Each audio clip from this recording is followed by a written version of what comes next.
Retail innovation is reshaping Asia Pacific, with Tokyo, Bangkok, and Seoul leading the way by offering premium spaces for merchants.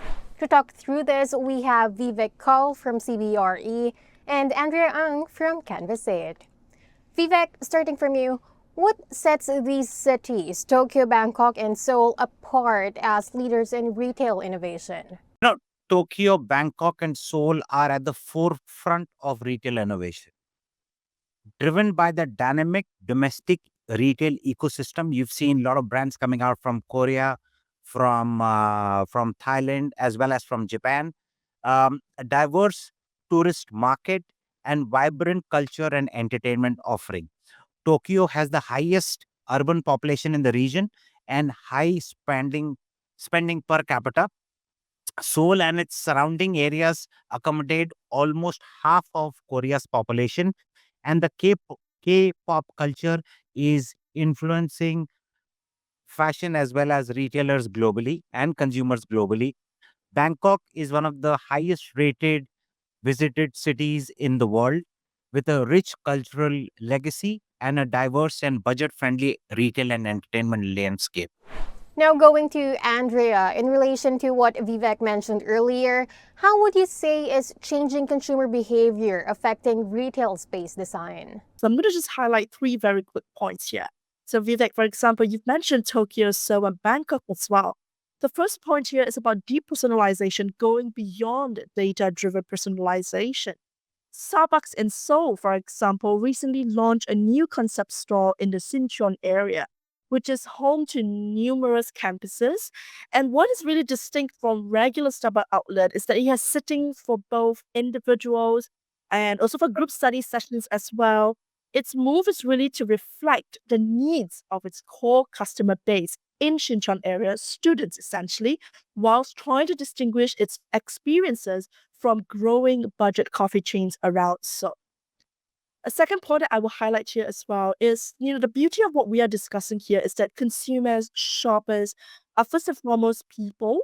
And a lot of our lifestyles, our needs, the environment and the culture we live in are ever evolving. And space itself is really dynamic. It's a really dynamic canvas that is constantly being redefined and reshaped by a lot of our needs and our lifestyles as well. We talk about Tokyo, Japan's largest bookstore chain, Sataya, for example, reinvented its space to become a cultural infrastructure.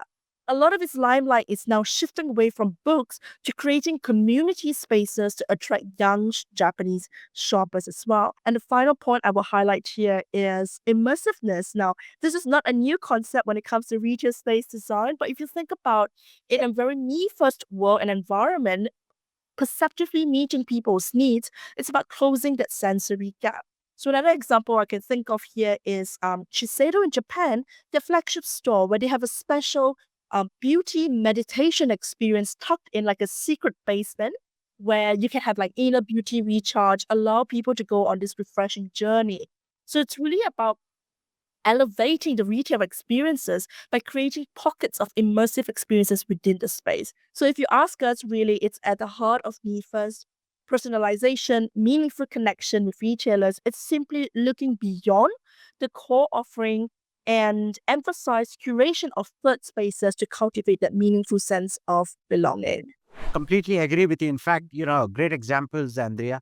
Uh, as we spoke about earlier as well, I think nowadays brands are looking at creating a story which gives a memorable experience to the consumer, and that's what the consumer is looking for. They are wanting to create memories, and that's what is actually driving retail design, retail revolution, as well as innovation, because at the end of the day, customer is at the forefront of retail consumption. And can you explain how does culture and entertainment impact retail innovation? Experimental retailers that incorporate immersive, interactive, and shareable experience are increasingly sought after. You would have seen, they are playrooms for adults, for young families, VR games for adults. For example, events, concert, which has been the key driver across a lot of Southeast Asian markets. Also helping, also helping to drive consumerism through extension of media IP. So, Netflix, for example, or Squid Games, for example, have an extension of their IPs, and they're creating media experiences for the customer to get closer to the brand. And those experiences are here to stay, because at the end of the day, what's happened is that the consumerism is shifting towards experiences. I couldn't agree more, Vivek. It's the an importance of experience at the heart of everything. And this is a really wonderful question because when you think about culture and entertainment, there's a symbiosis with retail innovation as well. It's that synergy that creates really dynamic, multifaceted spaces that would then resonate very deeply with consumers.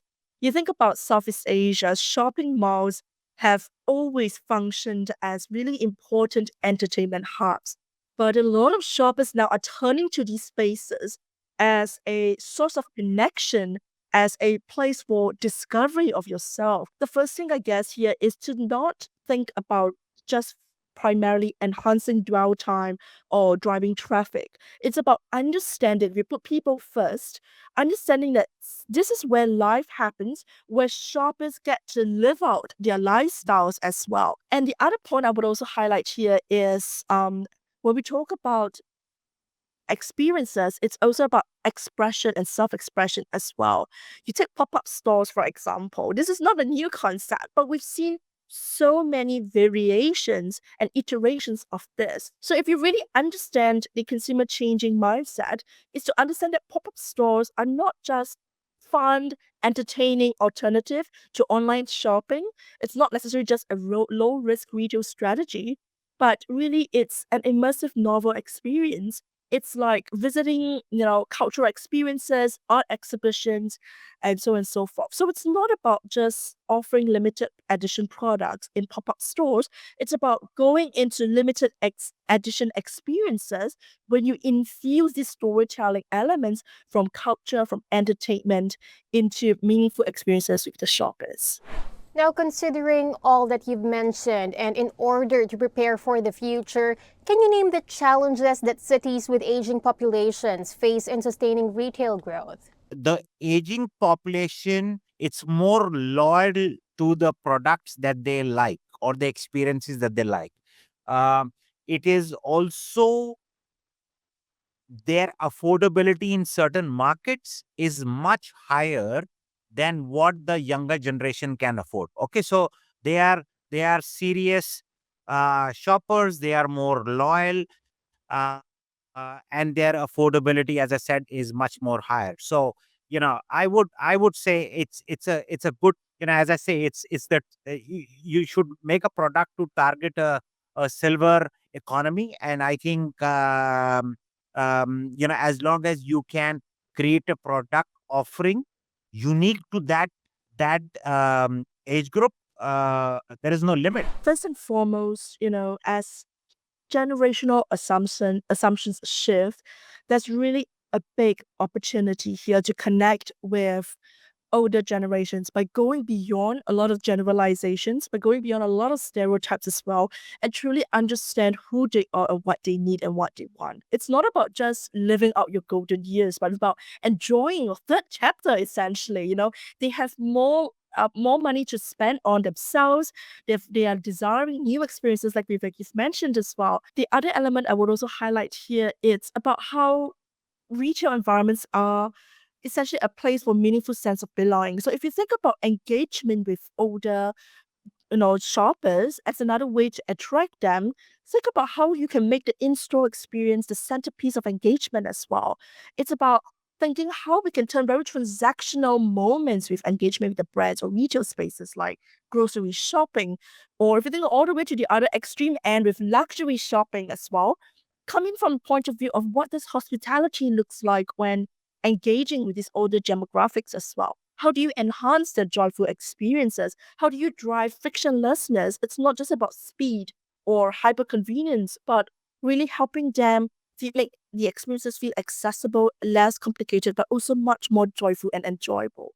So it's really about embracing the journey with them, putting, all the stereotypes and generalizations away and putting their true needs and desires at the forefront.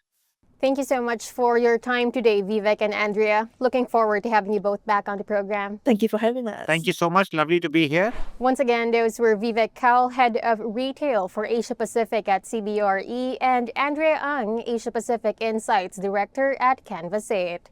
For more news, visit retailasia.com.